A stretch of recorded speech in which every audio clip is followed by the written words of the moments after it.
సరే, ఇప్పుడొక రాజు మరియు తెలివైన చిత్రకారుడి ఆసక్తికరమైన కథను మనం తెలుసుకుందాం. అసలొక శారీరక లోపాన్ని ఒక అద్భుతమైన కళాఖండంగా మార్చడం నిజంగా సాధ్యమేనా? చూద్దాం. ఈ కథలోని రాజుకి ఒక కన్ను, ఒక కాలు మాత్రమే ఉన్నాయి. కాని ఆయన చాలా దయగల, సమర్థుడైన పాలకుడు.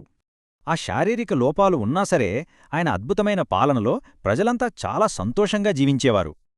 ఒకరోజు రాజభవనంలో నడుస్తుండగా గోడలమీద ఉన్న తన పూర్వీకుల చిత్రపటాలను రాజు గమనించాడు. అక్కడ తన చిత్రం లేదని గ్రహించాడు. అయితే వైకల్యంతో తన బొమ్మ ఎలా ఉంటుందో అని కాస్త ఆందోళన చెందాడు. అయినా సరే రాబోయే తరాలు తనని గుర్తుంచుకోవాలి కదా, అందుకే తన చిత్రాన్ని కూడా అక్కడ పెట్టాలని నిర్ణయించుకున్నాడు. తన చిత్రాన్ని అందంగా గీసిన వారికి గొప్ప బహుమతి ఇస్తానని దండోరా వేయించి ఎందరో ఉత్తమ చిత్రకారులను పిలిపించాడు. కాని వైకల్యమున్న రాజును అందంగా ఎలా గీయాలి? ఈ ప్రశ్నతో చిత్రకారులందరూ ఒక్కసారిగా భయపడిపోయారు. ఏమాత్రం తేడా వచ్చినా లేదా చిత్రం అందంగా లేకపోయినా రాజుగారు కఠినంగా శిక్షిస్తారని వాళ్లు వణికిపోయారు. ఆ భయంతోనే వచ్చిన గొప్ప చిత్రకారులంతా ఏవేవో సాకులు చెబుతూ దర్బార్లోంచి మెల్లగా జారుకున్నారు. ఇక్కడే అసలు మలుపు. అందరూ వెళ్ళిపోయినా ఒక యువ చిత్రకారుడు మాత్రం అత్యంత ధైర్యంగా ఆ సవాలును స్వీకరించాడు. వెంటనే పన మొదలుపెట్టాడు.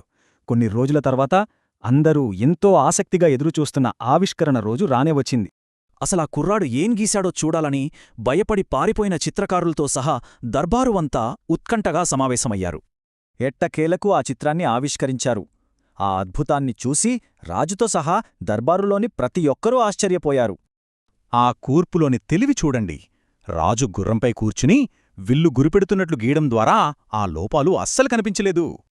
తన వైకల్యాన్ని అంత తెలివిగా, ఎంతో గౌరవప్రదంగా కప్పిపుచ్చిన ఆ అద్భుతమైన చిత్రానికి రాజుగారు ఎంతో మురిసిపోయారు.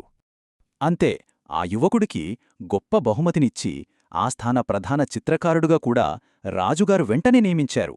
దీనిబట్టి మనం అర్థం చేసుకోవాల్సింది ఒకటే: ఇతరుల్లోని సామర్థ్యాన్ని గుర్తించాలంటే మనకు సానుకూలమైన, ప్రేమపూర్వకమైన దృక్పథం ఖచ్చితంగా ఉండాలి.